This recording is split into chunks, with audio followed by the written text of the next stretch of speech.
नमस्कार। जसलन क्लासेस में आप सभी विद्यार्थियों का एक बार फिर से स्वागत है। आज हम लोग जिस टॉपिक पर बात करेंगे उसका नाम है अविकारी शब्द। अविकारी शब्द किसे कहते हैं, उसके कितने भेद होते हैं और उसके बारे में विस्तृत तरीके से आज हम पढ़ेंगे। चलिए फिर बिना समय बर्बाद किए हम शुरू करते हैं। अविकारी शब्द किसे कहते हैं। यहाँ लिखी है हमने परिभाषा अविकारी शब्दों की। जिन शब्दों के रूप में लिंग, वचन या कारक के कारण कोई परिवर्तन नहीं होता उन्हें हम अविकारी शब्द कहते हैं। इससे पहले हमने जो भी वीडियो बना उसमें हमने विकारी शब्द के बारे में बात की थी, जिसमें लिंग, वचन और कारक परिवर्तन होता है, वो विकारी शब्द होते हैं। आज आप जो पढ़ोगे वो होते हैं अविकारी शब्द, जिनमें परिवर्तन नहीं होता। किसके आधार पर? लिंग, वचन और कारक के कारण। कोई काल भी हो सकता है, यहाँ परिवर्तन नहीं होता है। कैसे? जैसे ये देखिए, हमने यहाँ उदाहरण लिखा है, मैं कल मुंबई जाऊंगा। एक विद्यार्थी है जो बोल रहा है मैं कल मुंबई जाऊंगा, ठीक है। अब यहाँ पे हम एक और वाक्य, इसमें पहले तो आप ये याद रखिएगा विकारी और अविकारी शब्द होते हैं। जैसे अविकारी शब्दों के कुछ समझ लीजिए आप, जैसे शब्द लिखे होते हैं, जैसे बहुत, धीरे धीरे, कल, ऐसे शब्द होते हैं, वो हम आपको लिखा देंगे तो आपको पता रहेगा अविकारी शब्द कौन कौन से होते हैं। तो यहाँ पे इस वाक्य में एक ही शब्द है जो अविकारी शब्द के अंतर्गत आता है, और जो ये लिखा हुआ है कल। ये वाक्य लिखा हुआ है मैं कल मुंबई जाऊंगा। ऊपर जो परिभाषा है उसी के हिसाब से यहाँ पे ये लिखा गया है। अब हम यही कल रखेंगे, बस उसके आसपास वाली चीज़ों में बदलाव करेंगे। कैसे? ये देखिए, हम लिख के दिखाते हैं आपको। ये लिखा हुआ है मैं, इसकी जगह अगर आप लिख दो हम। लेकिन अविकारी शब्द में कोई परिवर्तन नहीं आएगा, बिल्कुल भी नहीं आएगा। ये अविकारी शब्द है, ये हम फिर से लिख रहे हैं यहाँ पे। हम कल मुंबई जाएंगे, हम कल मुंबई जाएंगे।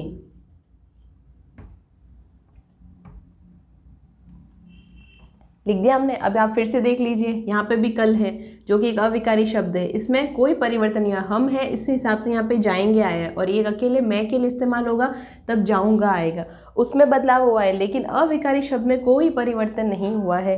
तो कहने का मतलब क्या हुआ? लिंग, वचन, कारक यानी वे शब्द, यानी कौन से शब्द? अविकारी शब्द जो भी आएंगे उनमें कोई भी बदलाव नहीं आएगा।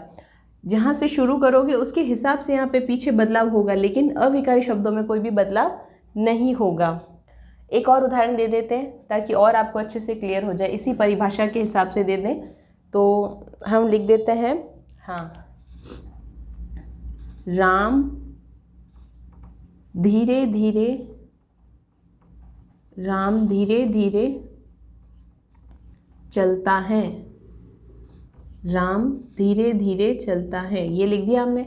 अब यहाँ पे जिनको अविकारी शब्द याद है उन्हें पता होता है कि यहाँ पे कौन सा ऐसे शब्द है जो अविकारी शब्द के अंतर्गत आते हैं, वो है धीरे धीरे। राम कैसे चलता है? राम धीरे धीरे चलता है। तो यहाँ पे धीरे धीरे क्या हो गया? अविकारी शब्द हो गया। अब यहाँ पे देखिए, आप यहाँ पे बदलाव होगा लेकिन इसमें कभी बदलाव नहीं होगा। आप नाम चेंज करके लिख लीजिए। यहाँ लिख दीजिए श्याम धीरे धीरे चलता है, दादाजी धीरे धीरे चलते हैं, ठीक है। तो दादाजी के हिसाब से यहाँ परिवर्तन हुआ, राम के हिसाब से परिवर्तन हुआ, लेकिन धीरे धीरे में कोई परिवर्तन नहीं हुआ। तो वो क्या कहलाते हैं?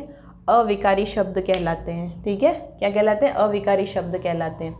दूसरे नंबर पे बात आती है अविकारी शब्दों के भेद कितने होते हैं। अविकारी शब्दों के 4 भेद होते हैं। पहला होता है क्रिया विशेषण, दूसरा होता है समुच्चय बोधक, तीसरा होता है संबंध बोधक, और चौथा होता है विस्मयादि बोधक। पहले हम बात करेंगे क्रिया विशेषण के बारे में। क्रिया विशेषण किसे कहते हैं, उसके बाद इन तीनों के बारे में बात करेंगे। चलिए फिर आप ये वाला लिख दीजिए। हम बात करते हैं क्रिया विशेषण किसे कहते हैं, और क्रिया विशेषण के भी 4 भेद होते हैं, वो भी हम पढ़ेंगे। पहले आप इसे लिख लीजिए, फिर हम बात करते हैं क्रिया विशेषण से। अब बात करते हैं अविकारी शब्द के पहले प्रकार के बारे में, यानी क्रिया विशेषण किसे कहते हैं। अविकारी शब्द किसे कहते हैं ये हमने पढ़ लिया है। हाँ, एक बात और याद रखिएगा, अविकारी शब्द को ही अव्यय शब्द कहते हैं। ये जो अविकारी शब्द लिखा है इसे ही अव्यय शब्द भी कहते हैं। अगर ये नाम आए तो भी इसका मतलब यही है, यानी अविकारी शब्द का ही नाम अव्यय शब्द है। गलती मत कीजिएगा, अविकारी शब्द ही अव्यय शब्द है। अविकारी शब्द या अव्यय शब्द के हमने 4 प्रकार के बारे में भी बताया वो है क्रिया विशेषण, समुच्चय बोधक, विस्मयादि बोधक और संबंध बोधक। उसमें सबसे पहले हम बात करते हैं क्रिया विशेषण किसे कहते हैं। हमने यहाँ शॉर्ट में लिखा है आपके लिए, क्रिया विशेषण किसे कहेंगे, क्रिया की विशेषता बताने वाला। पूरी परिभाषा याद न रखो तो आप इतना भी याद रख सकते हो, क्रिया की विशेषता जो बताते हैं उन्हें क्रिया विशेषण कहते हैं। जिस एक अविकारी शब्द से क्रिया की कोई विशेषता प्रकट होती है उन्हें क्रिया विशेषण कहते हैं। एक ही शब्द है अविकारी, एक ही शब्द ही आएंगे अविकारी शब्द में और उन्हीं शब्दों से आपको पता चल जाएगा, लेकिन यहाँ पे विशेषता बतानी किसकी है, क्रिया की। यानी जो भी वाक्य होगा वो क्रिया की विशेषता बताएगा, संज्ञा के बारे में बात नहीं करेगा। किसके बारे में बात करेगा, क्रिया के बारे में। जो भी वाक्य होगा वो क्रिया की विशेषता बताएगा। कैसे, देखिए हमने यहाँ उदाहरण लिखा है, वह जल्दी लिखता है। परिभाषा है क्रिया की विशेषता बताने वाला। ये लिखा हुआ है वह जल्दी लिखता। अब इसमें क्रिया क्या है वाक्य में, ये क्रिया लिखी हुई है लिखता, यानी लिखना।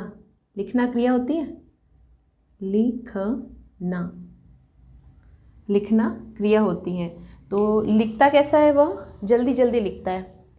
हमने पूछा लिखता कैसा है, वो जल्दी जल्दी लिखता है, धीरे धीरे नहीं लिखता है। कैसे लिखता है, जल्दी जल्दी। यानी ये क्रिया है और ये इसकी विशेषता बता रहा है किसकी, वह, जो भी वह है, लड़का है चाहे लड़की है, वह, वो बता रहा है कि वह जल्दी लिखता है। तो लिखता कैसा है, जल्दी। तो क्रिया की विशेषता बता रहा है, संज्ञा के बारे में बात नहीं कर रहा है। तो जो भी क्रिया की विशेषता बताते हैं वो क्या कहलाते हैं, क्रिया विशेषण। तो यह वाक्य किसके अंतर्गत चला गया, क्रिया विशेषण के अंतर्गत। दूसरा देखिए हमने एक और लिखा है, नीता सुंदर लिखती है। नीता एक लड़की है जो क्या लिखती है, सुंदर लिखती है। बहुत अच्छे अच्छे सुंदर सुंदर वाक्य, सुंदर सुंदर पैराग्राफ लिखती है, यानी गद्यांश पद्यांश लिखती है। तो नीता सुंदर लिखती है। यहाँ पे सेम है, देखिए अविकारी शब्द है जो क्रिया की विशेषता बता रहा है। ये रहा अविकारी शब्द, यहाँ पर ये रहा अविकारी शब्द, यहाँ है सुंदर। सुंदर एक अविकारी शब्द के अंतर्गत आएगा। फिर से यहाँ पे लिखना क्रिया है, लिखती कैसा है नीता, सुंदर लिखती है। तो क्रिया की विशेषता बता रहा है, वो लिखती बहुत है, सुंदर है। तो ये वाक्य भी किस में चला गया, क्रिया विशेषण के अंतर्गत आ जाएगा। तो ये होता है क्रिया विशेषण का एक पार्ट, क्रिया की विशेषता बताने वाला क्रिया विशेषण। एक और प्रश्न बनता है कि विशेषण और क्रिया विशेषण में अंतर क्या होता है। हम बता देते हैं, ध्यान से सुनेगा। हमने यहाँ लिखा नहीं है, फिर भी विद्यार्थियों का प्रश्न आता है तो हम पहले से ही बता देते हैं विशेषण और क्रिया विशेषण में अंतर क्या है, क्योंकि परिभाषा सेम लगती है। अब ये लिखते हैं तो बच्चे कहते थे ये भी तो विशेषता बता रहे हैं, तो ये विशेषण के अंतर्गत आएगा, क्रिया विशेषण में क्यों आएगा। ऐसा नहीं है। कुछ शब्द हैं अविकारी शब्द के अंतर्गत भी और विशेषण में भी इस्तेमाल हो जाते हैं, और वो शब्द होते हैं कम, ज़्यादा, तेज, सुंदर, जल्दी। ये जो भी शब्द होंगे वो संज्ञा के पहले लगकर, हम फिर बोल रहे हैं संज्ञा के पहले लगकर उसकी विशेषता प्रकट करते हैं, वो सब कहलाते हैं विशेषण। वही शब्द कौन से, कम, ज़्यादा, बहुत, तेज, सुंदर आदि शब्द जब क्रिया की विशेषता बताते हैं, यानी क्रिया से पहले लगकर उसकी विशेषता बताते हैं, वो कहलाते हैं क्रिया विशेषण। इस बात का आप ध्यान रखिएगा। संज्ञा के पहले लगकर उसकी विशेषता बताते हैं तब वो विशेषण, और क्रिया से पहले उसकी विशेषता बताते हैं, क्रिया से पहले शब्द लगे हुए मिलेंगे आपको अविकारी शब्द, वो सब आएंगे क्रिया विशेषण के अंतर्गत। ठीक है, चले एक उदाहरण विशेषण का भी दे देते हैं, नहीं तो परिभाषा तो पढ़ लिया, समझने के लिए वाक्य का इस्तेमाल ज़रूरी है, तो हम उदाहरण के हिसाब से आपको एक बता देते हैं। जैसे यहाँ ये लिखा हुआ है नीता सुंदर लिखते हैं, ये आपको हमने बता दिया क्रिया विशेषण के अंतर्गत आता है। ठीक है, तो इसी को हम चेंज कर देते हैं, यहाँ लिख देते हैं नीता सुंदर लिखती है।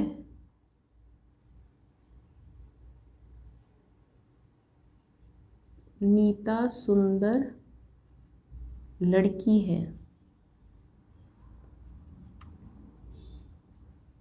ये लिख दिया हमने।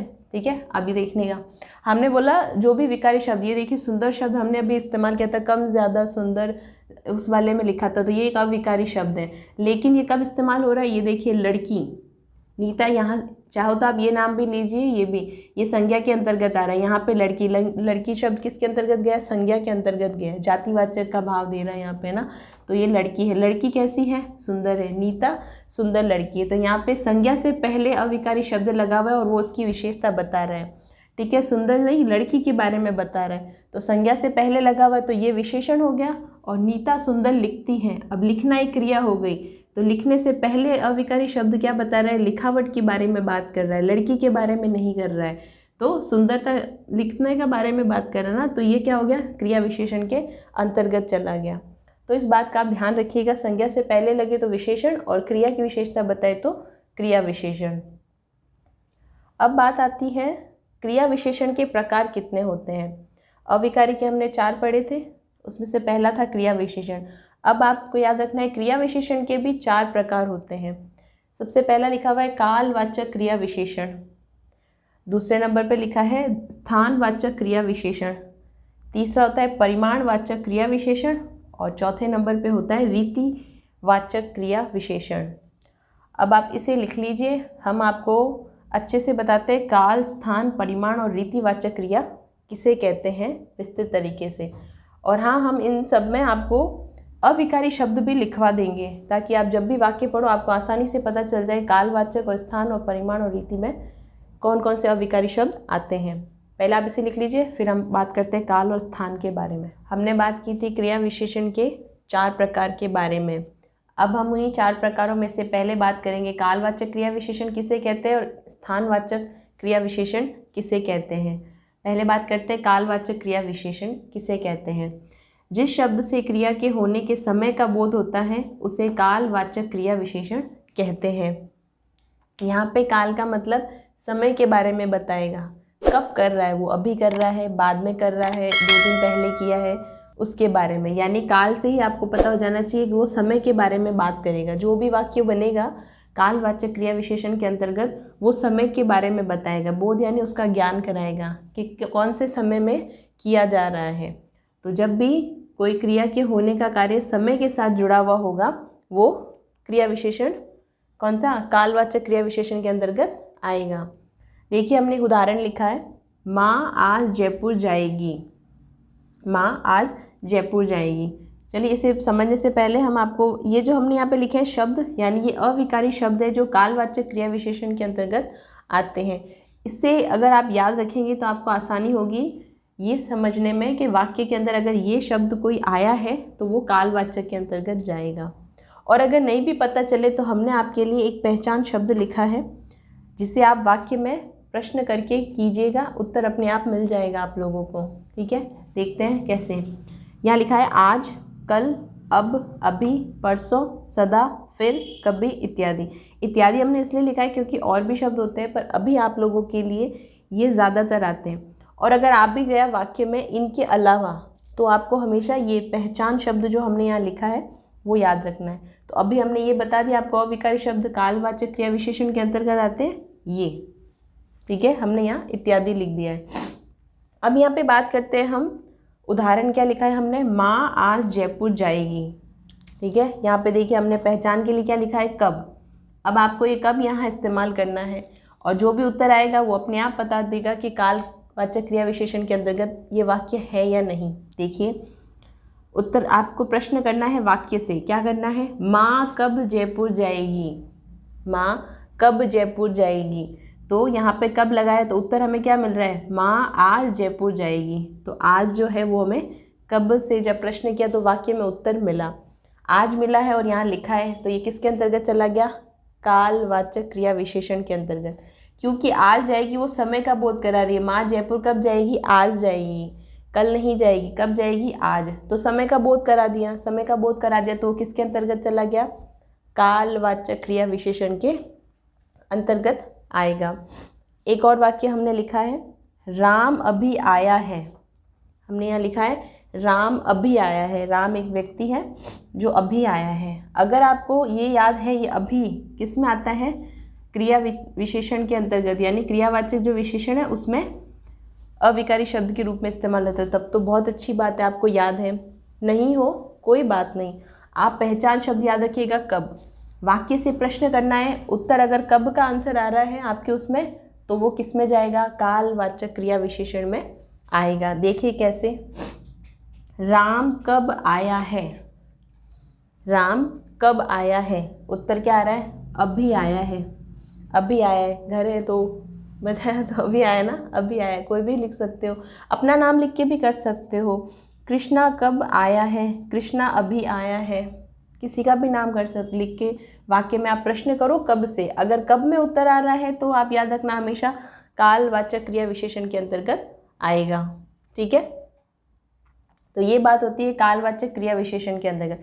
आप ऐसे प्रयास कीजिएगा, बहुत सारे उदाहरण हैं, बस ये याद रखिएगा अगर क्रिया में समय का बोध हो रहा है तो कालवाचक के अंतर्गत आएगा। और बाकी ये आप इन्हें अविकारी शब्द समझिए या कीवर्ड समझिए, जो समझिए याद तो आपको रखने होंगे, और ना हो तो फिर ये सबसे आसान है, पहचान वाला एक शब्द याद रख लो, परेशानी ही खत्म। चलिए अब बात करते हैं स्थानवाचक क्रिया विशेषण के अंतर्गत क्या आता है, किसे कहते हैं। जिस शब्द से क्रिया के होने के अथवा करने के स्थान का बोध होता है उसे स्थानवाचक क्रिया विशेषण कहते हैं। यहाँ पे हमने बात की थी क्रिया में समय का जो बोध कराए वो काल के अंतर्गत आता है, और यहाँ पे याद रखना आपको स्थान का बोध कराए वो स्थानवाचक क्रिया विशेषण के अंतर्गत आता है। इसके अविकारी शब्दों में कौन कौन से आएंगे स्थान के अंतर्गत, यहाँ वहाँ, इधर उधर, ऊपर नीचे, दूर पास, आगे पीछे और इत्यादि। इत्यादि यानी इसके अलावा भी है, पर आपको ये तो याद रखने ही है, तो ये प्रश्न बनेगा। और इसका पहचान शब्द होगा कहाँ। काल में आपने याद रखा था कब, यहाँ आपको याद रखना है कहाँ। करके देखिए उदाहरण में, आप ऊपर मत जाओ, आप किसी को कह रहे हैं ऊपर मत जाओ, सीढ़ी चढ़ के कोई जा रहा हो तो आप उसको मना कर रहे हो कि आप ऊपर मत जाओ। अब आप यहाँ पे कब की जगह कहाँ लगा के प्रश्न कीजिए वाक्य से, आप कहाँ मत जाओ, तो उत्तर क्या आ रहा है, ऊपर मत जाओ। इसी को बदल दो, आप नीचे मत जाओ, ऊपर नीचे है ना, तो वैसे भी लिख सकते हो, तो आप कहाँ मत जाओ, तो यहाँ पे बदलाव आएगा नीचे की तरफ, बेसमेंट में मत जाओ ऐसे बोल सकते हो आप किसी को, तो आप नीचे मत जाओ। तो कहाँ से प्रश्न करने पर उत्तर आए तब आपको याद रखना है किसके अंतर्गत जाएंगे वाक्य, स्थानवाचक क्रिया विशेषण के अंतर्गत होंगे। एक और देखिए हमने यहाँ लिखा है सीता वहाँ बैठी है। सीता एक लड़की है, वो वहाँ बैठी है। प्रश्न कीजिए कहाँ से, सीता कहाँ बैठी है, तो उत्तर क्या आ रहा है आपका, सीता कहाँ बैठी है, सीता वहाँ बैठी है सामने, यहाँ वहाँ जहाँ भी, तो यहाँ और वहाँ दोनों आ गया है ना, तो यहाँ बैठी है। तो प्रश्न किया तो उत्तर आया कहाँ में, तो उत्तर चला जाएगा, मतलब वाक्य जिसमें चला जाएगा वो होगा स्थानवाचक क्रिया विशेषण। और अगर शब्द बनाए हम, वैसे तो इसके अलावा तो नहीं आने चाहिए आपके, अगर आप भी जाए तो भी आपको पहचान शब्द हमेशा याद रखना है, तो आप उसको बदलोगे तो भी कभी परेशानी नहीं आएगी। कैसे, जैसे देखो हम आपको एक उदाहरण और दे देते हैं, फिर आप कहाँ लगा के देखना, उत्तर नहीं आएगा। अगर आपको शब्द नहीं याद रहे तो आप कहाँ और कब याद रखना तो भी नहीं होगा। जैसे देखो हमने एक उदाहरण लिख देते हैं, हाँ, वह दिन भर लिखता है।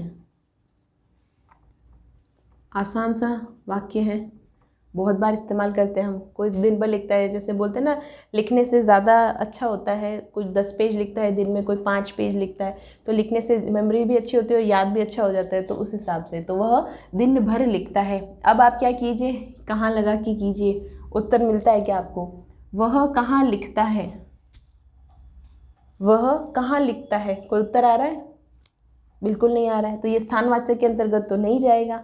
अब आप ये कब लगा के देखिए, वह कब लिखता है, वह दिन भर लिखता है, उत्तर आया ना, वह दिन भर लिखता है। तो जब कब में उत्तर आ गया तो ये किसके अंतर्गत चला जाएगा, कालवाचक क्रिया विशेषण के अंतर्गत चला जाएगा। तो वह दिन भर लिखता है, आगे किसके अंतर्गत चला जाएगा, कालवाचक क्रिया विशेषण के अंतर्गत चला जाएगा। एक और उदाहरण हम दे देते हैं आपको, जैसे हाँ, रमन आगे बैठा है। हमने एक वाक्य बोल दिया, रमन आगे बैठा है, लिखने की तो जगह नहीं है, कोई बात नहीं, हम बोल के ही बता देते हैं, रमन आगे बैठा है। ठीक है, अब आप प्रश्न कीजिए कब, वाक्य से प्रश्न कीजिए, राम कब बैठा है, कोई उत्तर नहीं मिलेगा, तो ये कालवाचक क्रिया विशेषण के अंतर्गत वाक्य नहीं होगा। अब आप इसमें कहाँ लगा के देखिए, रमन कहाँ बैठा है, तो उत्तर क्या आया, आगे बैठा है। आगे बैठा है तो स्थान के बारे में बता रहा है, जब स्थान के बारे में अगर वाक्य ज्ञात हो रहा है तो किस में जाएगा, स्थानवाचक क्रिया विशेषण के अंतर्गत आएगा।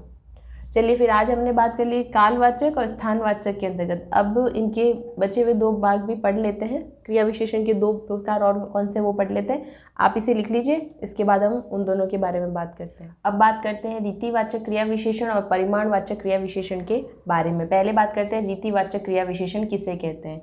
रीति शब्द का अर्थ होता है ढंग या तरीका, विधि। किसी कार्य को करने का एक तरीका होता है और एक ढंग होता है, उसे हम कहते हैं रीति। ठीक है, तो रीति शब्द का अर्थ आप याद रखिएगा, ढंग या तरीका। जिस शब्द से क्रिया के होने अथवा करने की रीति का बोध हो, रीति मतलब किसी तरीके के बारे में बात हो रही हो, उसका ज्ञान हो रहा हो, या कोई ढंग विधि के बारे में बात हो रही हो, उसे हम कहते हैं रीतिवाचक क्रिया विशेषण। इसके अंतर्गत जो शब्द आते हैं वो ये होते हैं धीरे धीरे, शीघ्र, झटपट, ध्यानपूर्वक, सहसा, शांतिपूर्वक इत्यादि। और भी है पर इतने तो है ही, पर कोई बात नहीं। अगर ये याद नहीं भी रहे तो आपको हमेशा ये याद रखना है पहचान कैसे करनी है। पहले 2 में आपने क्या याद रखा है, कब और कहाँ। तीसरी पहचान के लिए आपको याद रखना है कैसा और कैसे। कैसा, कैसे और कैसी, यहाँ पे कैसी भी आ जाता है कभी कभार, तो आप ये मत याद रखना कि हमने आपको बोला कैसा कैसे तो कैसी आ ही नहीं सकता, मतलब वही रहेगा कैसा, कैसे और कैसी। तो हमने 2 लिखे हैं, ज़्यादातर यही आते। कभी कभार कैसी शब्द डालने पे क्रिया इसमें रीति के बारे में बताना होता है, तो इसीलिए कभी कभार आता है, तो भी आप याद रखिएगा। और हमने उदाहरण लिखा है सोहन ध्यानपूर्वक पढ़ता है। हमने लिखा है सोहन ध्यानपूर्वक पढ़ता है। वाक्य से प्रश्न कीजिए, यहाँ से प्रश्न करना है सोहन कैसे पढ़ता है। सोहन कैसे पढ़ता है, तो उत्तर क्या आ रहा है, ध्यानपूर्वक पढ़ता है। कैसे के उत्तर आया ना, किस में, ध्यानपूर्वक पढ़ता है सोहन। तो उत्तर अगर कैसा और कैसी में आएगा तो वो वाक्य किस में होगा, रीतिवाचक क्रिया विशेषण के अंतर्गत आएगा। एक और लिखा है हमने पुष्पा मधुर गाती है। पुष्पा मधुर गाती है। प्रश्न कीजिए आप, पुष्पा कैसा गाती है, तो आपके उत्तर क्या आएगा, मधुर गाती है। मधुर गाती है, तो जब कैसा और कैसी से प्रश्न करने पे उत्तर आएगा तो किस में हो जाएगा, रीतिवाचक क्रिया विशेषण के अंतर्गत आएगा। तो ये बात होती है रीति के बारे में। परिभाषाएं, वाक्य कैसा भी आए, आपको अगर ये वर्ड जो भी शब्द कीवर्ड समझिए, आप अविकारी शब्द समझिए, याद नहीं रहे तो आप 4 याद रखिएगा, कब, कहाँ, कैसा, कैसे या कितना, कितनी। ये 4 यादें आप वाक्य से प्रश्न करना, जो जिस में सवाल पूछने पे उत्तर आएगा उसी में जाएगा, किसी और में नहीं होगा। अब यहाँ पे आप कितना लगा के देखिए, पुष्पा कितना गाती है, माप तोल की बात हो रही है, नहीं। यह लगा के देखिए यहाँ पे, जैसे ये यहाँ लगा के देख लीजिएगा तो उत्तर नहीं मिलेगा। तो इस हिसाब से ये अलग ही बने हैं, तो आपको बस 4 याद रखने हैं, कब, कहाँ, कैसा और कितना। चलिए परिमाणवाचक की बात करते हैं। परिमाणवाचक क्रिया विशेषण किसे कहते हैं, जिस शब्द से क्रिया के परिमाण का बोध हो। अब परिमाण मीन्स आप याद रखिएगा, परिमाण का मतलब होता है माप तोल की बात हो रही है। यहाँ पे किसकी बात हो रही है, माप तोल की बात हो रही है। कोई भी चीज़ जो नाप तोल के बारे में, कितना है, ज़्यादा है, कम है, बहुत है, अधिक है, उस प्रकार के जो भी शब्द आएंगे उससे आपको पता चलेगा परिमाण की बात हो रही है। माप तोल याद रखिएगा आप, माप तोल याद रखोगे तो आसानी रहेगी वाक्य पढ़ने में। इसमें शब्द आते हैं कम, थोड़ा, अधिक, बहुत, तनिक, इतना, उतना इत्यादि। और यहाँ पे उदाहरण लिखा हुआ है वह थोड़ा बोलता है।